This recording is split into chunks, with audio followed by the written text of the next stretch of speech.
Hello students, today we are going to study grammar, that is figure of speech. Let me define what is figure of speech. It is a form of expression used to convey meaning or heighten effect, often by comparing or identifying one thing with another that has a meaning or connotation familiar to the reader or listener. Mostly figure of speech is found in poems. Now let me tell you what are the different types of figure of speech. The first one is, I would like to explain you, that is simile. A simile is a very common figure of speech that uses the words like and as. We used to compare two things which are not related by definition. For example, he is as tall as a mountain doesn't mean he was actually 1000 feet tall. It just means he was really tall. There are some more examples. I would like to read it. As slippery as an eel. Second one, like peas in a pod. Third, as blind as bat. Eats like a pig. And fifth one, as wise as an owl.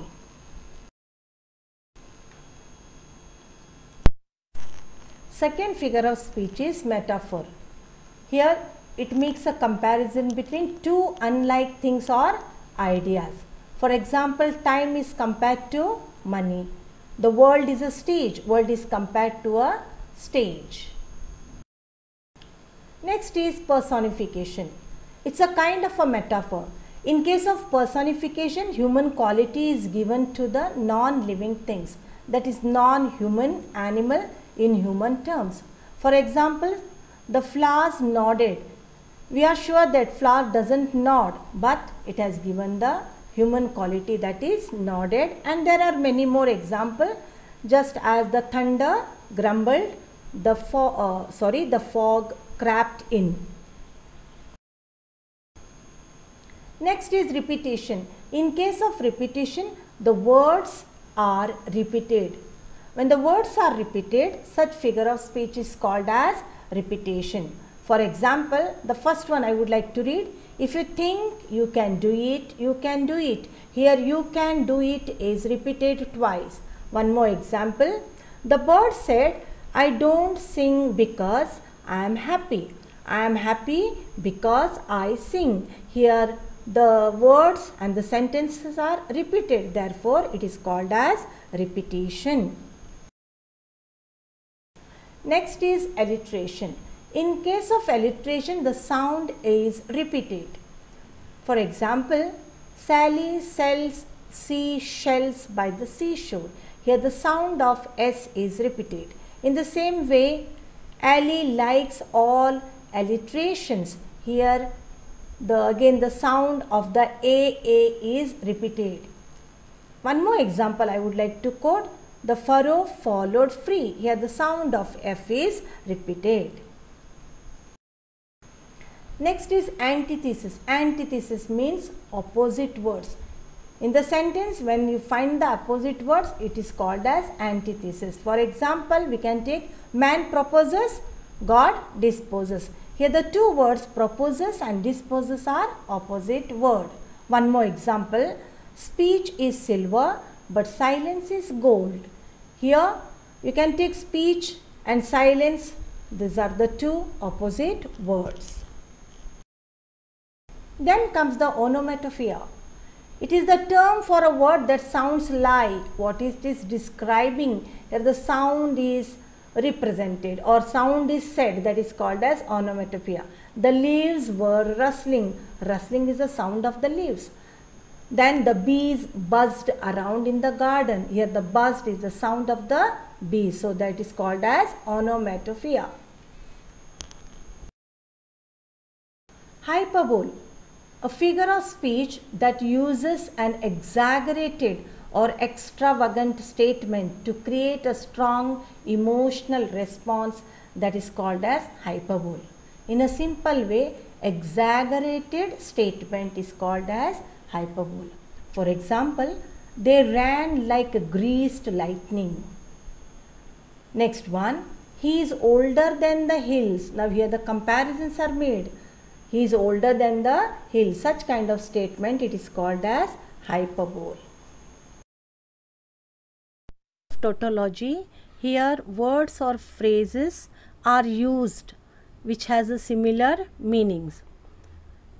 In other words, it is expressing the same thing, an idea, or saying two or more times. For example, he still works at the same old ancient inn. Here old and ancient both have the same meaning. Next is they love to be quiet and speechless. Here quiet and speechless have the same meaning. So in sentence where there is words are used which has the same meaning, it is called as tautology. Next is synecdoche.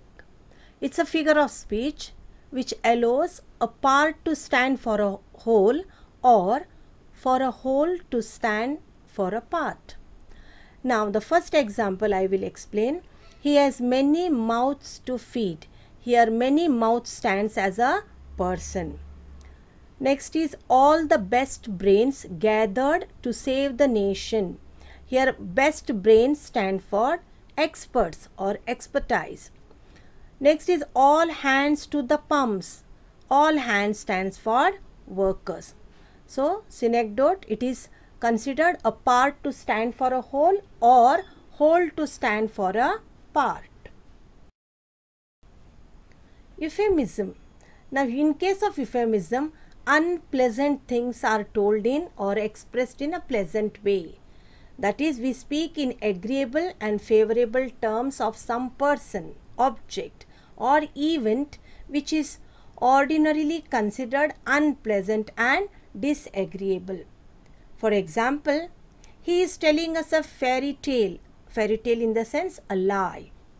He has fallen asleep. Fallen asleep means he is dead. So unpleasant thing, it is told in a pleasant way. That is called as euphemism. Climax. In a simple way, I can say that words are arranged in ascending order. Let me read the definition. It is an arrangement of series of ideas in the order of increasing importance. Increasing importance means ascending order. Example, I have no rest, nor joy, nor peace. Now your rest, joy, peace, it is arranged in ascending order. He came, he saw, and he captured. The same thing, came, saw, and captured, all three things. It is arranged in ascending order. So it is called as climax. Now anticlimax is totally different than climax. Here it is descending order. Words are arranged in decreasing importance. For example, the soldiers fights for a glory and a shilling a day. Now shilling a day and for a glory it has to come at the end. So this is sentence is in descending order. One more example I will quote. He lost his family, his car and his cell phone. So if you take into consideration as a climax, it should come cell phone, car, then family. Here family, car and cell phone is mentioned last, therefore it is anticlimax. Next is metonymy. It is a change of a name and the object is designated by the name of something which is generally associated with it. Now let me quote the example of metonymy. The bench for the judges. Here bench in the sense judges. Crown for the king. Crown stands for king. The house for the parliament. That means house means here parliament. So the change of name and the object is designated by the name of something. It is called as metonymy. Next is interrogation. Interrogation means asking a question. Not for the sake of getting answer here, but to convey a point more effectively. Example, Who is here so base? That would be a bondman. Now here we are not expecting any answers. Who is here so rude? That would not be a Roman. Am I my brother's keeper? Why undertake a nasty deal? Now all these questions, it is interrogation, but we are not expecting any answer from interrogation.